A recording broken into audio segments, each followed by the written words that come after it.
Hello everybody and welcome to the Autodromo Internazionale Enzo A. Dino Ferrari for another Le Mans Ultimate Online daily race.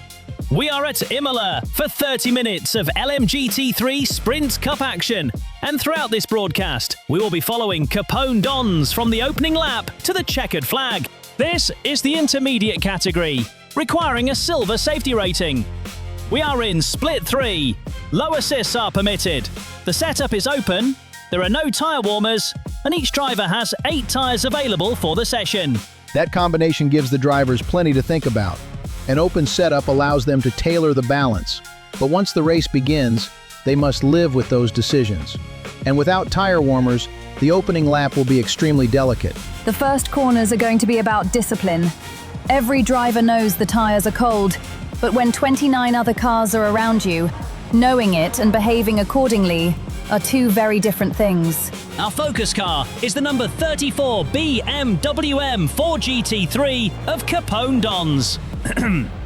He starts this race from 26th position, deep within a busy and potentially unpredictable field.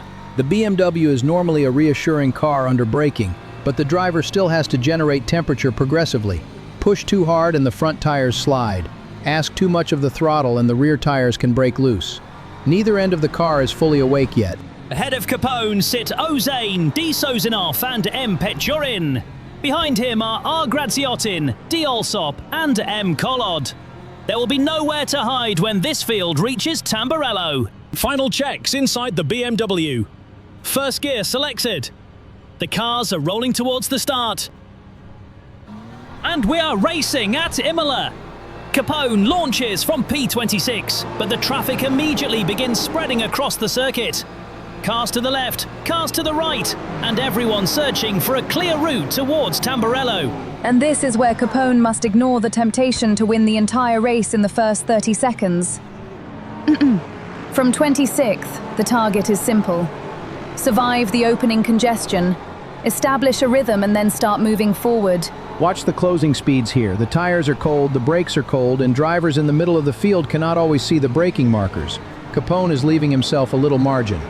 He is under pressure and loses positions in the opening exchanges.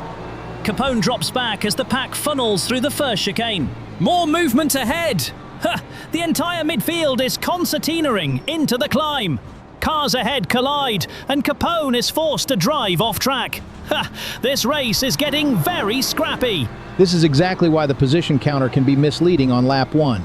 Lose 2 places in one corner, gain 3 when somebody else runs into another car at the next. The priority is keeping the BMW pointed forwards and between the white lines. A Corvette ahead spins through the middle sector. Capone stays committed, holds a wide line, and begins fighting his way back into the group. One position recovered, then another opportunity develops ahead. That is a good response. No panic, no reckless lunge. He absorbed the initial setback and remained close enough to benefit when the field began tripping over itself. And now the tires should be beginning to offer something. Not full performance yet, but enough for him to start judging the car rather than merely surviving it. We're heading towards the completion of the opening lap, and Capone has gained a few positions back through that middle sector. From as low as P28, he recovers to P25.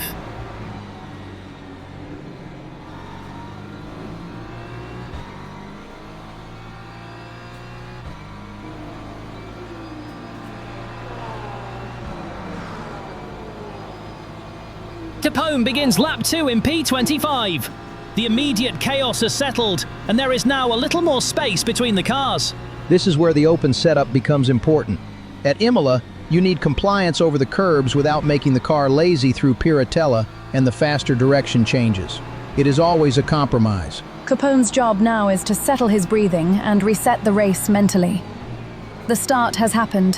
Whatever was gained or lost no longer matters. He needs to drive the car he has beneath him. He has clear asphalt immediately ahead, but can still see the next group further up the road. The BMW is beginning to close. Capone carries good speed through the middle sector. The gap to the cars ahead is gradually shrinking. Notice that he is not attacking every curb at full commitment. Some of these Imola curbs are not curbs. They are small apartment buildings painted red, white, and green. That sounds like experience speaking, Mac. It sounds like suspension repair bills speaking, Eli. But he is right. An impatient driver sees a shortcut. A composed driver sees something that can unsettle the car and ruin the next 3 corners.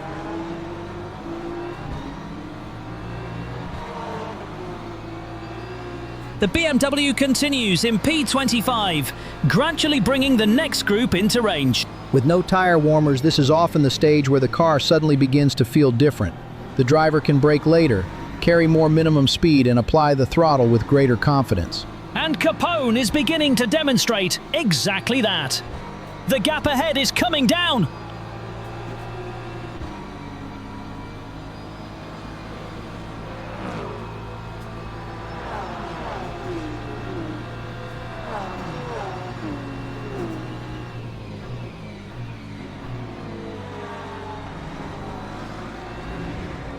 Capone is now firmly attached to the cars ahead.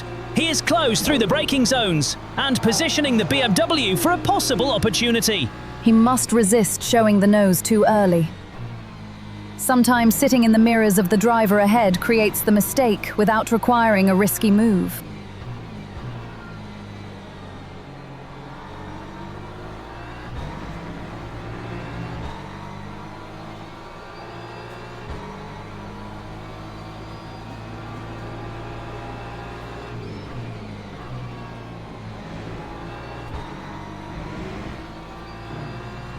Into the slower section, Capone closes right onto the rear of the car ahead. He cannot make the move yet, but the pressure is building.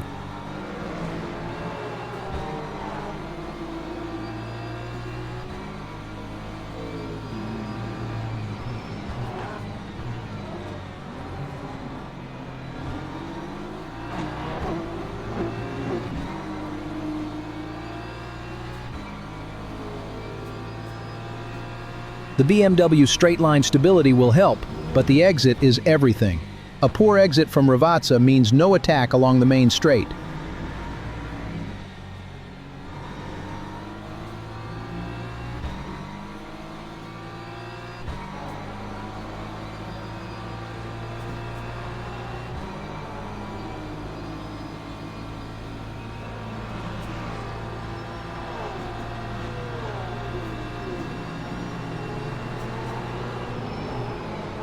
Capone gets a clean run and continues to apply pressure. The race order ahead is starting to change. One of the cars in front loses ground, and Capone moves up to P24.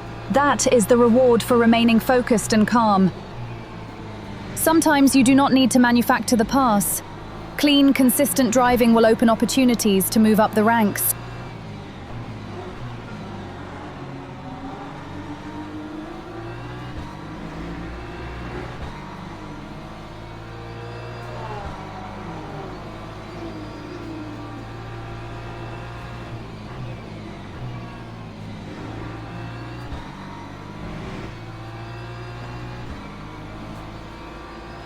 And there is more movement ahead.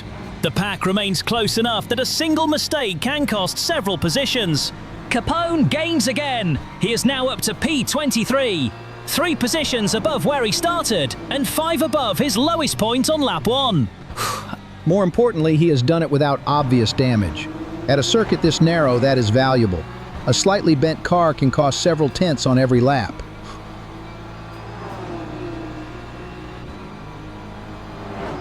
Capone is closing on another BMW ahead as the battle begins to form once again. The number 34 is now directly behind a small group.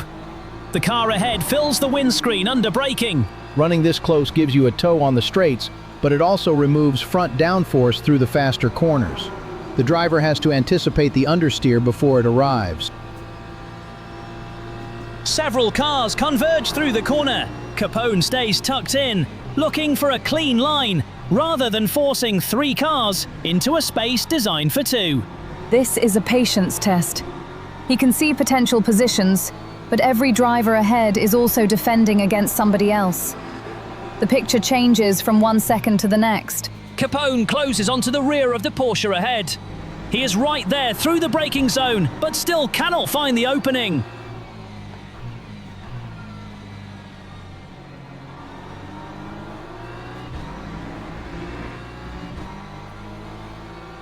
Just look at the variety surrounding Capone here, because this is what makes GT3 racing so fascinating.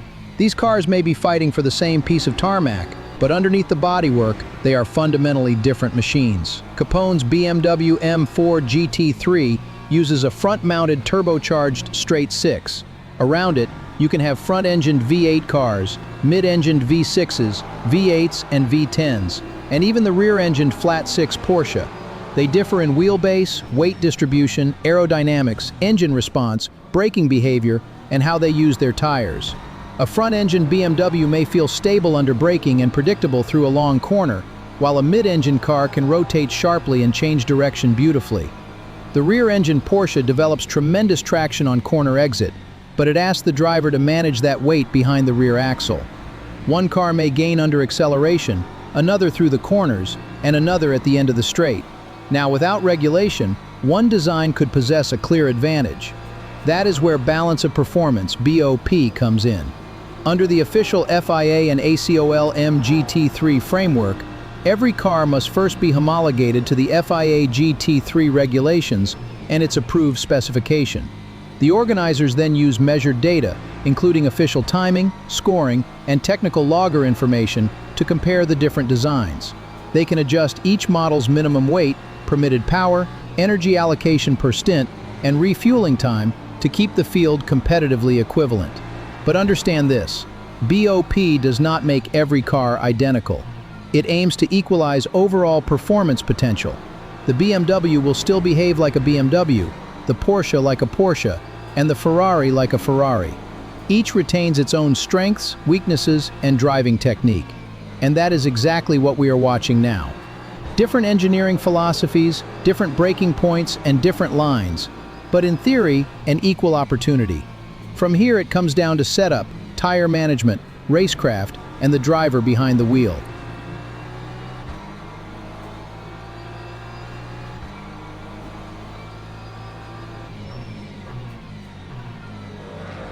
Capone makes progress and moves into P22. He has put himself in the middle of a fierce scrap, but the cars behind remain close.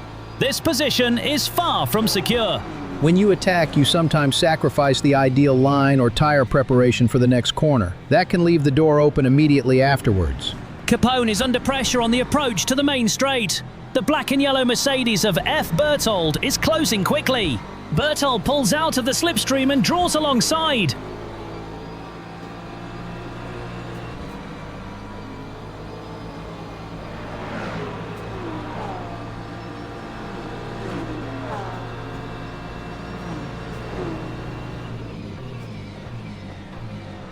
The Mercedes has the momentum and works its way ahead. Capone loses the place and drops back to P24. That will sting. He worked hard to reach P22 and has lost 2 positions in a very short period. This is where emotional control becomes part of racecraft. Capone settles back into the rhythm. Berthold remains visible ahead, and the race is not getting away from him. A driver can interpret that setback in 2 ways. I have lost 2 places. Or, I was fast enough to reach P22 and can do it again. The second interpretation is the useful one. The BMW looks composed through the faster section. Capone remains P24, but is continuing to chase. He is using the full circuit without abusing it. That matters late in the race because repeated curb strikes can overheat the tires and disturb the platform. The group ahead tightens once more. Capone is back within attacking distance. What you're watching here is not just driving skill, it is trained mental discipline. Professional GT drivers work on focus, resilience, reaction speed and performance habits, often with specialist coaches and sports psychologists. Driver development programs combine mental conditioning with simulator work, physical fitness, data analysis and repeated race scenarios, teaching drivers how to remain effective while under pressure. Inside that cockpit, Capone is processing braking points, mirrors, tire grip, radio information, and the movement of several cars at once. The training is not about eliminating stress. It is about controlling the response to it. Steady breathing, clear routines, focusing only on the next task and immediately resetting after a mistake. And physical conditioning supports the mind as well. When fatigue rises, concentration and reaction quality can fall, which is why motorsport programs train cardiovascular endurance, reactions and hand-eye coordination, alongside psychological preparation. In a battle this intense, the calmest mind often makes the fastest decision. Trouble for one of the cars ahead! The order changes again, and Capone moves back into P23. That is the mental reset rewarded. He did not throw the car at an impossible gap. He remained close, waited, and recovered the position. We approach the middle stages of this race, with Capone in P23, F. Berthold directly ahead, and Di Valente behind. This is becoming a proper pursuit. Berthold is not far enough ahead to relax, but Capone is not yet close enough to make a clean move. The BMW continues to chip away through the braking zones. This is where consistency becomes pressure. Capone does not need one spectacular lap. He needs to appear in Berthold's mirrors at the same corners, lap after lap.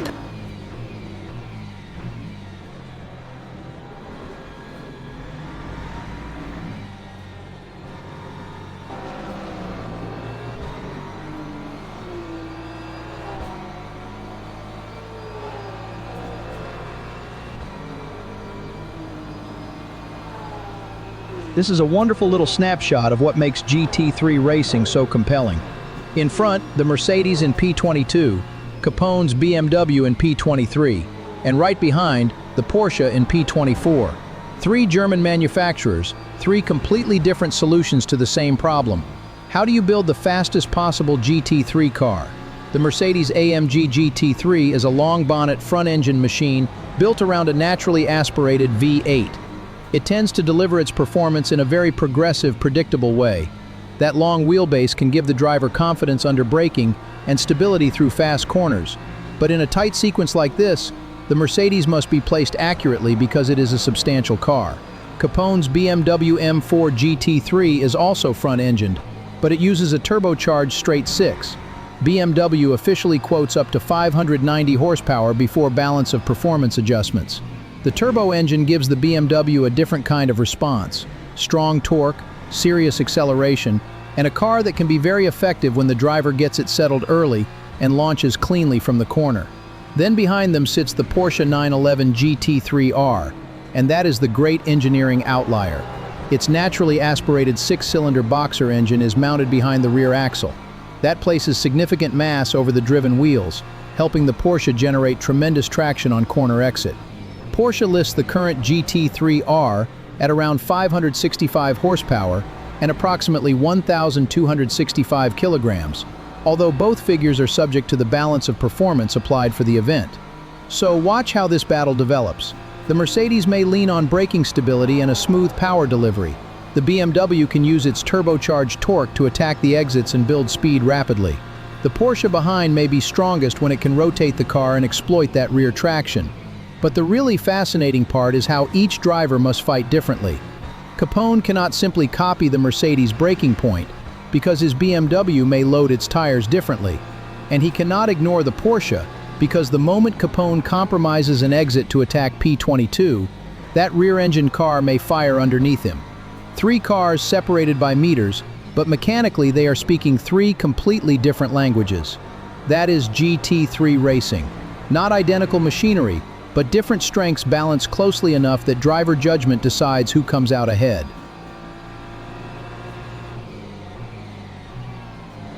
Berthold remains ahead, but the number 23 is growing larger in the windscreen. And now Berthold knows Capone is there.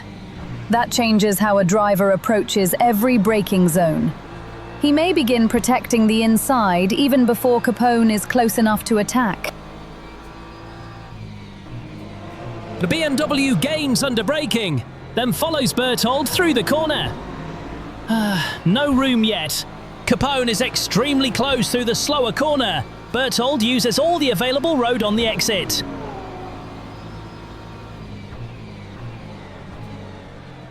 Capone closes again through the final sector. He is preparing the exit onto the main straight. The move may not happen on this lap, but every strong exit teaches him exactly where the BMW gains and loses relative to Berthold. Across the line and into the next lap. Capone remains within range. The danger is overheating the front tires in the dirty air. If Capone sits directly behind for too long, the car may lose rotation. But mentally, he is in a strong position. He has already been passed by Berthold once. There is no mystery now. He knows the car, he knows the driver, and he knows the target. The number 34 stays with him. This battle is beginning to reach boiling point. Capone needs one clean exit, not a heroic one, a clean one. Straight steering, early throttle, and maximum acceleration onto a straight. Capone remains glued to the rear of Berthold as they continue through the lap. Berthold has defended this position for several minutes. That creates mental fatigue. Every mirror check takes a little attention away from the corner ahead. Capone closes under braking again. The number 23 survives for now. Capone is positioning the car more deliberately now. He is giving himself space before the corner so that he can accelerate sooner on the exit. Another strong middle sector from the BMW. The gap is down once again. This feels different. Capone is no longer merely following. He is preparing an attack.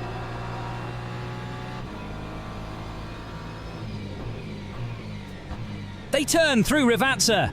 Capone straightens the car early and gets the power down. Excellent exit. He is in the slipstream of Berthold down the main straight. Capone pulls alongside. BMW number 34 against the black and yellow number 23, side by side at full speed. Berthold is not making this easy. Capone must remain completely predictable under braking. They arrive at Tamburello together. Capone holds his line, commits to the corner. And he completes the move. Capone dons his Thrawn F Berthold and moves into P20. That is a satisfying pass because he earned it over several laps. He studied Berthold, remained patient, and attacked only when the exit gave him a genuine opportunity. Capone immediately begins opening a gap. Berthold has been moved behind, and the BMW now has clear track ahead. The first lap after completing a pass is important. Drivers sometimes celebrate mentally and lose concentration. Capone needs to use the clean air and get away. He does exactly that. The number 23 is no longer filling the mirrors. Another change in the running order ahead promotes Capone into P19. From P26 on the grid and P28 during the opening lap, he has now reached the top 20.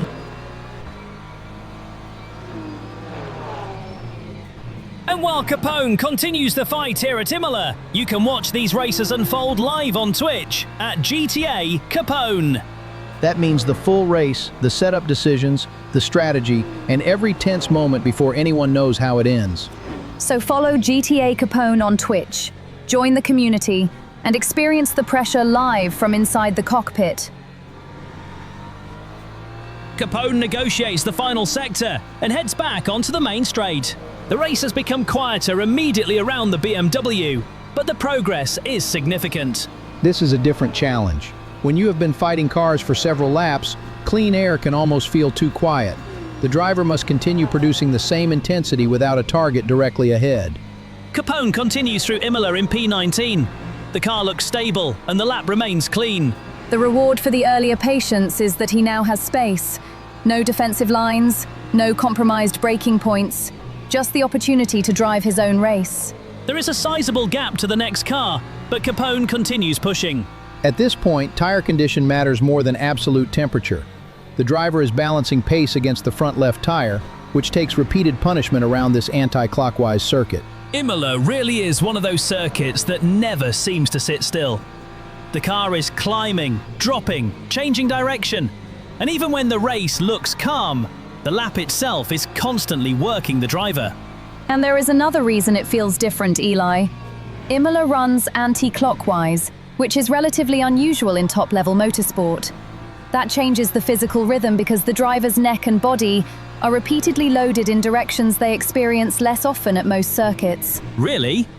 I knew the track had a unique flow, but I'd never thought about the direction changing the physical demands that much. It absolutely does. Add the blind crests, elevation changes and linked corner sequences, and there is almost no proper recovery time. One small mistake can compromise several corners. The original Imola layout was also much faster, before chicanes were introduced to break up some of those rapid sections. So even today, the circuit still carries that old-school sense of speed and consequence. Capone negotiates the final sector and heads back onto the main straight. He is now close enough to the end of the race that every clean lap increases the value of everything he has done so far. Another lap completed in P19, and we have approximately 6 minutes of race time remaining. Capone is in a quieter phase now, with clear track immediately around him. And this is where the car starts telling you whether the setup was genuinely good or merely good at the beginning of the race. As the fuel burns away, the balance can change. Some cars become sharper at the front, some become nervous at the rear, and others begin moving around under braking. But the BMW still looks composed. It does. No dramatic balance swing, no sudden oversteer on entry, no obvious front-end wash through the longer corners. That suggests the setup has remained within a usable window as the car has become lighter. Which is reassuring for the driver because consistency builds trust. When the car reacts the same way lap after lap, Capone can focus on execution rather than wondering what it might do next. He is running alone, but the timing screen is beginning to show movement further ahead. And that is exactly when concentration can be tested. A quiet section can create a false sense that the race has settled, but somebody ahead could make a mistake, suffer damage, collect a penalty, or simply begin losing pace. So Capone still has to drive at a meaningful speed. Back off too much and the tires cool, the brakes cool, and the rhythm disappears. In other words, he cannot relax even when there is nobody directly alongside him. Exactly. The race may look calm from the cockpit, but opportunities can appear without warning. The drivers who benefit are usually the ones still fully engaged when they do. If you are enjoying the race, make sure you like the video, subscribe to GTACapone Gaming, and turn on notifications so you do not miss the next battle. There is plenty more Le Mans Ultimate action still to come.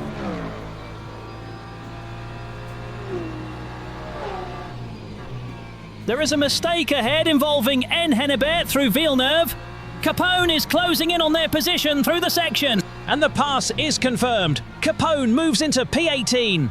8 places above his starting position, and 10 above where he found himself during that difficult opening lap. This is why you complete every lap. Some positions are won wheel to wheel, some through strategy, and others simply by being present when another driver encounters trouble. Capone now has D. Alsop and M. Pichorin further ahead, with D. Valente and M. Collod behind. The immediate task is to bring this BMW home. Capone continues in P18, and although P17 remains the target, this is not really a battle at the moment. There is clear road ahead, no immediate pressure from behind, and the BMW is simply working its way through another lap of Imola. These are the laps that rarely make the highlight reel, but they matter.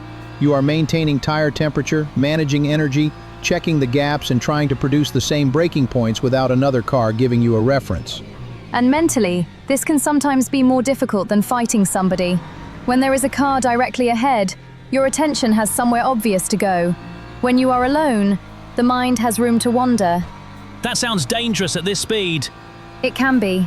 Not necessarily because the driver stops paying attention, but because the brain starts noticing everything else. The engine tone, a vibration through the wheel, something the engineer said 10 minutes ago, even completely unrelated thoughts. You are telling me a racing driver can be traveling at more than 150 miles per hour and suddenly remember they forgot to take something out of the freezer?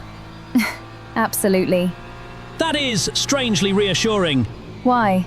Because I do that while standing in the kitchen. It is comforting to know professional drivers are not completely immune to the brain producing irrelevant information at the worst possible time. I once remembered an unpaid parking ticket while presenting a live technical segment. Was that why your explanation of rear suspension geometry suddenly became very emotional? That was passion for engineering. No, that was fear of an increased fine. Capone safely through Acqua Minerale, by the way, still P18. And now that you have mentioned the wandering mind, I'm thinking about how strange driving is in general. You can spend an hour in a normal road car, reach your destination, and barely remember parts of the journey. That is because familiar actions become automatic. Your brain is still processing the road, but it does not store every routine moment as a vivid memory. People sometimes call it driving on autopilot, although they are not actually unconscious or completely disengaged. You normally become aware of it when you suddenly think, how did I get this far already? Exactly. Then, for the next 30 seconds, you become the safest driver in the country. Hands perfectly positioned, mirrors checked, sitting upright like you are taking your driving test again. And 30 seconds later, you are back to arguing with the sat-nav. I never argue with the sat-nav. Mac, you argue with electronic systems for a living. I provide corrective feedback.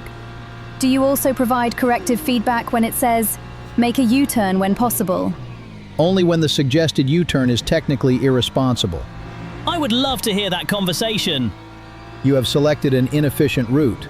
And the sat-nav calmly replies, recalculating. Which is probably one of the most passive-aggressive words in modern life. It really is. It never raises its voice. It just makes you feel that you have disappointed it. The worst part is when you ignore it, choose your own route, and then discover it was right. You do not admit that, though. Never. You say, I wanted to see what the traffic was like. That is universal.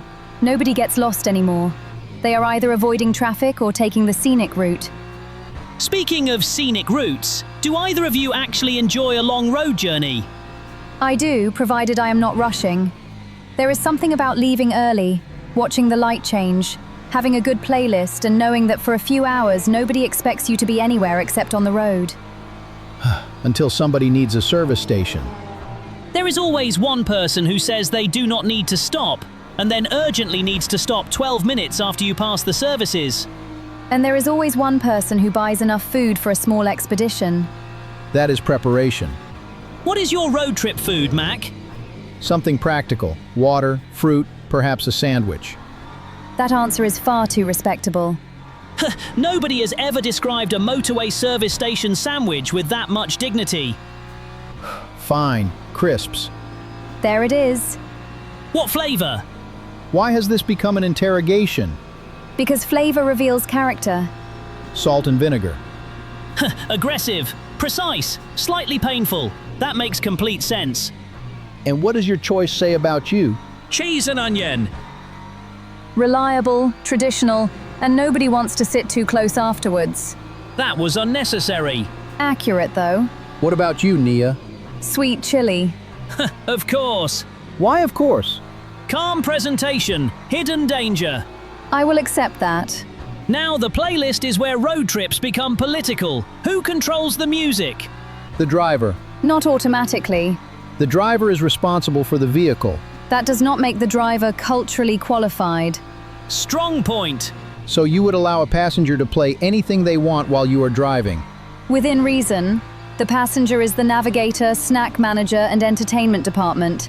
It is a shared operation. Back to the race now, and there is movement on the timing screen ahead involving T-Kiss. Kiss has crashed, and Capone is promoted into P17. That is another reward for continuing to push. Even this late, the race was not finished. P17 now, 9 positions above where he began. He still needs to keep it clean though. The curbs are still waiting for one last opportunity to cause trouble. Capone descends towards Rivazza, the final major challenge of the race. From the chaos of P28 on lap 1, he has rebuilt this race one decision at a time. P26 to P17, a net gain of 9 places, and crucially, he stayed in the race after that difficult opening lap. Capone dons crosses the line at Imola and finishes in 17th position. A fighting drive through the split 3 field and a strong recovery for Capone dons in the BMW M4 GT3.